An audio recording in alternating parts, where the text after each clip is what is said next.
எல்லோருக்கும் வணக்கம். இன்றைக்கி அனிதா புஷ்பவனம்குப்புசாமி யூடியூப் சேனலில் உங்களெல்லாம் சந்திக்கிறதுல ரொம்ப மகிழ்ச்சி. இன்றைக்கி இந்த பதிவில் என்ன சொல்ல போகிறேன்னு உங்களுக்கே தெரியும். சமையல் அறையில் நின்றுட்டுருக்கேன் இல்லையா, ரொம்ப நாள் சமையல் நிகழ்ச்சி நீங்கள் செய்யலைன்னு சொல்லிட்டு ரொம்ப பேர் கேட்டுக்கிட்டீங்க. நீங்கள் கேட்கலன்னா கூட நான் செய்கிறதா இருந்தேன். எனக்கு பல பணிகள், அது ஒன்று. இன்னொன்று கிச்சன் சின்ன ஆல்ட்ரேஷன் பண்ணுறதா இருந்ததுன்னு. இன்னொன்று பகல் பொழுதில் இங்கே பார்த்தீங்கன்னா என்னுடைய ஸ்டாஃப்ஸ் எல்லாம் இங்கே ஒர்க் பண்ணிகிட்டு இருப்பாங்க. அதனால் ரொம்ப சத்தமாக இருக்குதுன்னு சொல்லிட்டு என்னால் பண்ணவே முடியாமல் இருந்தது. ஏன்னா நம்ம வீட்டில் எனக்கு உதவியாளர்கள் எல்லாம் இருக்காங்க இல்லையா, அவங்க போயிட்டும் வந்துட்டும் இருப்பாங்க. அதனால் சப்தமாக இருக்குதுன்னு சொல்லிட்டு பல காரணங்கள்னால எனக்கு சமையல் நிகழ்ச்சிகள் பண்ண முடியாமல் கொஞ்சம் தள்ளி போய்கிட்டு இருந்துச்சு. சரி, இது இப்போ பண்ணுறது கூட பார்த்திங்கன்னா இரவு நேரத்தில் தான் நான் இந்த சமையல் நிகழ்ச்சியை செஞ்சுக்கிட்டு இருக்கேன்.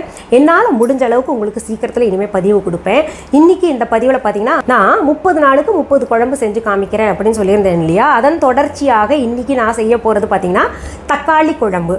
ரொம்ப சுவையாக இருக்கும். அந்த தக்காளி குழம்புக்கு தேவையான பொருள்கள் என்னென்னு பார்க்கலாம். நல்ல பழுத்த தக்காளி 4 நறுக்கி வச்சுருக்கேன் பாருங்கள், துண்டுகளாக்கி வச்சுக்கோங்க.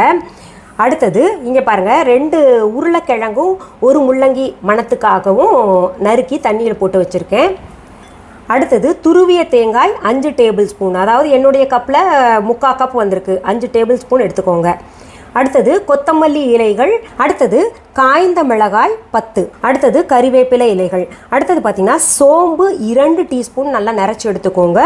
ஒரு அரை டீஸ்பூன் சீரகம், பாருங்கள் சீரகமும் இதிலேயே போட்டிருக்கேன். அடுத்தது சிறிய வெங்காயம் 15 பொடியாக நறுக்கி வச்சுருக்கேன். அடுத்தது பெரிய வெங்காயம் சின்னதாக இருந்துச்சுன்னு சொல்லிட்டு 2 பெரிய வெங்காயம் நான் நீளமாக நைஸாக நறுக்கி வச்சுருக்கேன். உங்களுக்கு வேணால் நீங்கள் பெருசாக இருந்ததுன்னா ஒரே ஒரு வெங்காயம் போதும். அடுத்தது 1/4 டீஸ்பூன் மஞ்சள் தூள். அடுத்தது கடுகு சீரகம் தாளிக்கிறதுக்கு வச்சுருக்கேன். நீங்கள் அளவு பார்த்துக்கோங்க, உங்கள் அளவு தேவையான அளவு எடுத்துக்கோங்க. அடுத்தது கிராம்பு ஒரு 7-8 எடுத்துக்கோங்க. அடுத்தது முழு மல்லி தனியா 2 டீஸ்பூன். அடுத்தது புளி பார்த்திங்கன்னா சிறிய நெல்லிக்காய் அளவுக்கு எடுத்துக்கோங்க. அதாவது முழு கொட்டைப்பாக்கு இருந்துச்சுன்னா எவ்வளோ பெருசு இருக்குமோ அந்த அளவு எடுத்துக்கோங்க. அடுத்தது பார்த்திங்கன்னா உப்பு தேவையான அளவு எடுத்துக்கோங்க. நான் இந்த உப்பு தான் பயன்படுத்துகிறேன். இது நம்ம viha.online கிடைக்கிது, சுத்தமானது. அது நீங்கள் பார்த்து வாங்கிக்கலாம். அடுத்தது செக்கில் ஆட்டிய கடலை எண்ணெய், இது கூட நம்ம viha.online சுத்தமானது கிடைக்கிது. இதெல்லாம் கம்ப்ரெஸ்ட் ஆயில், ரொம்ப நல்லது. சரி, இதன் செய்முறை, இந்த தக்காளி குழம்புடைய செய்முறை எப்படின்னு பார்த்துடலாம். முதல்ல நான் அடுப்பில் பாருங்கள் ஒரு பேன் சூடு பண்ண வச்சுருந்தேன் ஏற்கனவே.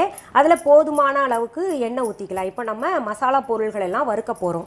சூடான எண்ணெயில் நம்ம பாருங்கள் மல்லி போடுறோம், மிளகா போடுறோம், கிராம்பு போட்டுக்கிறோம், அப்புறம் இந்த சோம்பு சீரகம் இருக்குது இல்லையா, அதையும் சேர்த்துக்கிறோம். இதையெல்லாம் இப்போ வதக்கணும். நம்ம லேசாக மிதமான தீ வச்சு வறுத்துக்கோங்க. இதில் எண்ணெய் எவ்வளோ போட்டிங்க அப்படின்னு கேட்டிங்கன்னா 1 டீஸ்பூன் 1.5 டீஸ்பூன் போட்டால் போதும் நமக்கு. அப்படியே காஞ்ச இது வறுக்கலாம் நம்ம. ஆனால் இதில் வெங்காயம்லாம் சேர்க்க போகிறோம் வறுக்கறதுக்கு, அதனால் கொஞ்சம் எண்ணெய் போட்டிருக்கேன். சும்மா 2 நிமிஷம் இது வதக்கிக்கோங்க. நம்ம வதக்கும் போதே பார்த்திங்கன்னா இந்த கிராம்பு சோம்பெல்லாம் பச்சை வாசனை போயிட்டு நல்லா ஒரு மணம் கொடுக்கும். அப்போ நம்ம என்ன பண்ணணுன்னா இந்த பெரிய வெங்காயம் நைஸாக நறுக்கி வச்சுருக்கோம் இல்லையா, அதை சேர்த்துக்கணும். அப்புறம் அதுலேயே புளியும் சேர்த்துக்கலாங்க. எப்போவுமே புளி அரைக்கும் போது சேர்த்துக்கிட்டோன்னா ரொம்ப நல்லாயிருக்கும், நம்ம அந்த புளிஞ்சு ஊற்றுறத விட. இப்போது இதையும் சும்மா ஒரு 2 நிமிஷம் வதக்கிக்கலாம். இங்கே பாருங்கள், இந்த வெங்காயம் போட்டோம் இல்லையா, அது லைட்டாக பிங்காக நிறம் மாறிக்கிட்டு வருது. இப்போது இந்த தக்காளி நம்ம கட் பண்ணி வச்சுருக்கோம் இல்லையா, 4 தக்காளி, அதையும் சேர்த்துக்கலாம். இந்த தக்காளி நம்ம முழுசாக வதக்கணுன்றது அவசியம் கிடையாது. பாதி ஒரு மாதிரி கொஞ்சம் இலகி கொடுக்கும் இல்லையா, அது வரைக்கும் நம்ம வதக்கினா போதும்.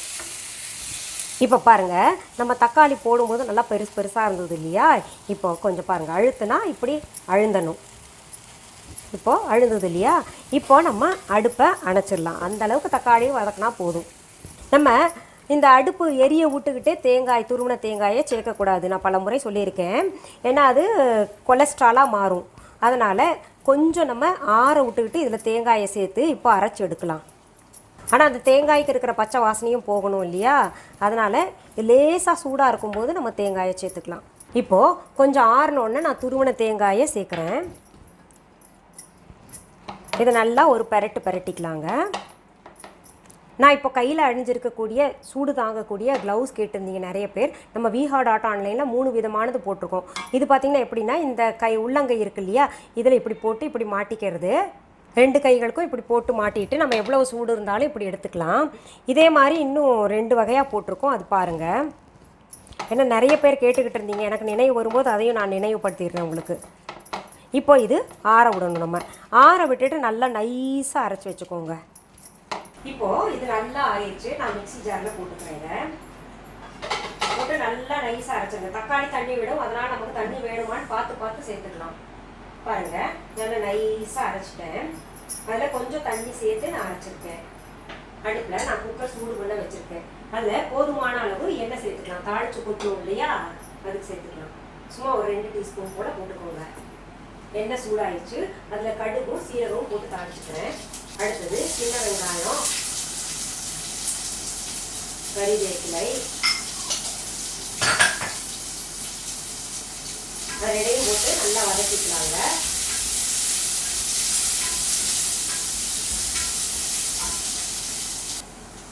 இந்த வெங்காய நிறம் மாறினா போதும், ரொம்ப வதக்க வேண்டாம். இதில் நம்ம அரைச்ச மசாலாவை சேர்த்துக்கலாம். இந்த மிக்ஸி ஜாரை கழுவி கூட தண்ணி ஊற்றிக்கலாங்க. இதில் மிக்ஸி ஜார் கழுவின தண்ணியும் போட்டேன். இப்போ இன்னும் கொஞ்சம் தண்ணி சேர்த்துக்கலாம், ஏன்னா நம்ம சாம்பார் பதத்துக்கு வரணும் இல்லையா. இதில் நம்ம அடுத்தது என்ன பண்ணலாம், இந்த உருளைக்கிழங்கும் முள்ளங்கியும் வச்சிருக்கேன்ல கட் பண்ணி அது சேர்த்துக்கலாம். இதில் வேற என்ன காய்கறிகள் சேர்க்கலாம் அப்படின்னு நீங்கள் கேட்டீங்கன்னா முருங்கைக்காய் சேர்த்துக்கலாங்க. நான் முருங்கைக்காய் போட்டு மதியம் குழம்பு வச்சனால இப்போ முருங்கைக்காய் சேர்க்கல. இல்லை, முருங்கைக்காய், உருளைக்கிழங்கு, முள்ளங்கி 3மே நல்லா இருக்கும் இருக்கு. இதில் அடுத்தது கொத்தமல்லி இலைகள். இதுலேருந்து கொஞ்சம் நம்ம தனியாக எடுத்து வச்சுக்கோங்க. மேலே அலங்காரத்துக்கு வேணும் இல்லையா அது. அப்புறம் பார்த்தீங்கன்னா மஞ்சத்தூள் சேர்த்துக்கலாம். அதுக்கு அடுத்தது தேவையான அளவு உப்பு சேர்த்துக்கணும்.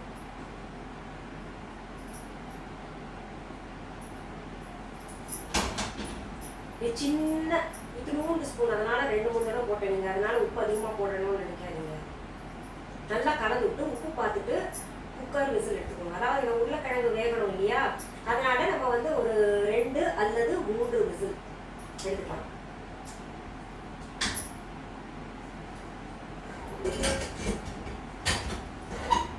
நான் இந்த குக்கர் விசில் எடுக்கிற வரைக்கும் உங்களுக்கு திரும்ப ஒரு முறை சொல்லிடுறேன். எதுக்காகன்னா, கொஞ்சம் ஆடியோ ஃபீபிளாக இருந்தது, நான் செக் பண்ணி பார்த்தேன். அதனால் உங்களுக்கு செய்முறை விளக்கத்தை உங்களுக்கு விஷுவலாக பார்த்தாலே தெரியும். இருந்தால் கூட இன்னொரு முறை நான் சொல்லிடுறேன். நாம் மசாலா பொருள்கள் எல்லாம் காமிச்சேன், அது பார்த்தாலே உங்களுக்கு என்னன்னு தெரியும். மல்லி, சோம்பு, சீரகம், அப்புறம் சிகப்பு மிளகா இதெல்லாம் காமிச்சிருந்தேன் இல்லையா.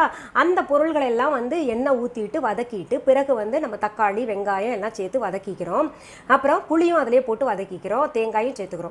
லாஸ்ட்ல அது நல்லா தேவையான அளவு தண்ணி ஊற்றிட்டு நல்லா நைஸாக அரைச்சிருங்க. அரைச்ச பின்னாடி மறுபடியும் குக்கர் வச்சுட்டு நம்ம இந்த கடுகு சீரகம் தாளித்து விட்டு சின்ன வெங்காயத்தையும் வதக்கிட்டு கருவேப்பிலையும் சேர்த்துக்கிட்டு நம்ம இந்த காய்கறி நறுக்கி வச்சுருந்தோம் இல்லையா, இந்த உருளைக்கிழங்கு, முள்ளங்கி, அதில் முருங்கைக்காய் வேணா கூட சேர்த்துக்கலாம் அப்படின்னு சொல்லியிருந்தேன்.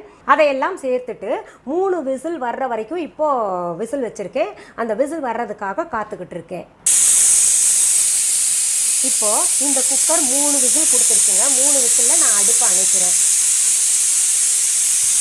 அப்புறம் இந்த குக்கரை அடுப்புலேருந்து இறக்கிட்டு ஒரு பவுலில் இந்த குழம்பை ஊற்றிட்டு உங்களுக்கு காமிக்கிறேன் பாருங்கள். ரொம்ப நல்ல மனம் வருது இப்போவே. அதன் நிறத்தையும் பார்த்தீங்கன்னா உங்களுக்கு உடனே செஞ்சு சாப்பிடணும் போல் தோணும். இங்கே பாருங்கள், சுவையான தக்காளி சாம்பார். அப்படியே அந்த கிராம்பு, சோம்பு மனம் எல்லாம் சேர்ந்துட்டு அவ்வளோ பிரமாதமாக இருக்குது. நீங்கள் இதை செய்து பார்த்துட்டு சொல்லுங்கள், நானே சொன்னால் சரிப்படாது. சுவையான தக்காளி குழம்பு எப்படி செய்யணும்னு சொல்லிட்டு உங்களுக்கு செஞ்சு காமிச்சேன். நான் இப்போ செஞ்ச அளவு பார்த்தீங்கன்னா கிட்டத்தட்ட 4லிருந்து 6 பேர் வரைக்கும் தாராளமாக சாப்பிடலாம். இது வச்சு சாப்பிட்டா இன்னும் நல்லாயிருக்கும். அதாவது முதல் நாள் செஞ்சுட்டு அடுத்த நாள் நீங்கள் சாப்பிட்டு பாருங்களேன், ரொம்ப சுவையாக இருக்கும். இந்த கிராம்பு, சோம்பு மணம்லாம் கூடுதல் சுவையை தரும் இந்த குழம்புல. இந்த குழம்பு பார்த்தீங்கன்னா பூரி, சப்பாத்தி, இட்லி, தோசை, சாதம் எல்லாத்துக்கூடையும் ரொம்ப பொருத்தமாக இருக்குங்க. இப்போது நான் சப்பாத்தி கூட நான் செஞ்ச குழம்பை சாப்பிட்டு காமிக்க போகிறேன். ஏன்னா இன்றைக்கி இரவு பார்த்தீங்கன்னா எங்கள் வீட்டில் சப்பாத்தி தான் செஞ்சுருந்தேன். ஆஹா, நான் செஞ்சதுனால நான் ஆஹா சொல்லலை. இது நீங்கள் செஞ்சு பாருங்கள். நீங்கள் செஞ்சு பார்த்துட்டு எனக்கு கமெண்ட் பாக்ஸில் கமெண்ட் பண்ணுங்கள். இப்போ நான் சாப்பிட்டு காமிக்கிறது பார்த்தீங்கன்னா நிறைய பிள்ளைங்க சொல்லுது, ஆண்டி நீங்கள் என்னையை விட்டுட்டு சாப்பிட்றீங்களே அப்படின்னு. பிள்ளைங்களா, நீங்கள் எல்லாம் அம்மா விடாதீங்க, அவங்கக்கிட்ட போயிட்டு இந்த குழம்பு செஞ்சு கொடுங்க அப்படின்னு கேளுங்க. சரி, இன்றைக்கி இந்த பதிவில் 30 நாள் குழம்புல தக்காளி குழம்பு செஞ்சு காமிச்சேன். மீண்டும் அடுத்த பதிவில் வேறு ஒரு நல்ல தலைப்போடு உங்களெல்லாம் சீக்கிரத்தில் சந்திக்கிறேன். அது வரைக்கும் நன்றி, வணக்கம். அன்பான வாடிக்கையாளர்களே, உங்கள் விஹா ஸ்டோரில் பூஜை பொருட்கள், சிலைகள், ராசிக்கற்கள், வாஸ்து பொருட்கள், விதைகள், பாரம்பரிய அரிசி வகைகள், சிறுதானியங்கள், ஆர்கானிக் பொருட்கள், மூலிகை எண்ணெய், மளிகை பொருட்கள், மரச்செக்கு எண்ணெய், மரப்பொருட்கள், வெள்ளி ஆபரணங்கள், கிஃப்ட் ஆர்டிகல்ஸ், காட்டன் மற்றும் பட்டு புடவைகள், காட்டன் சுடிதார்கள், பட்டு பாவாடை, குழந்தைகளுக்கான விளையாட்டு பொருட்கள், ஹை குவாலிட்டி இமிடேஷன் நகைகள், வீட்டு உபயோக பொருட்கள், ஜூட் பேக்ஸ், ஹேண்ட்மேட் சோப்ஸ், அழகு சாதன பொருட்கள், சிறுதானிய பிஸ்கெட்டுகள், ஹோம் அப்ளையன்சஸ், இன்னும் பற்பல பொருட்கள் விற்பனைக்குள்ளது. விஹா ப்ராடக்ட்களை நீங்கள் வாங்க விரும்பினால் அது எங்களுடைய viha.online வெப்சைட் மற்றும் சென்னை ராஜா அண்ணாமலைபுரத்தில் உள்ள எங்கள் விஹா ஸ்டோரில் மட்டுமே கிடைக்கும் என்பதை தெரிவித்துக் கொள்கிறோம். வேறு எந்த ஆன்லைன் வெப்சைட்களிலும் விஹா ப்ராடக்ட்கள் விற்பனைக்கு கிடையாது என்பதை நீங்கள் கவனத்தில் கொள்ள வேண்டும். எங்கள் விஹா ஸ்டோரின் விலாசத்தை கண்டறிய கூகுள் மேப்ஸில் விஹா ஸ்டோர் என்று டைப் செய்தால் வழியை கண்டறியலாம். www.viha.online வெப்சைட்டிலும் விஹா ஸ்டோரின் அட்ரஸ் உள்ளது.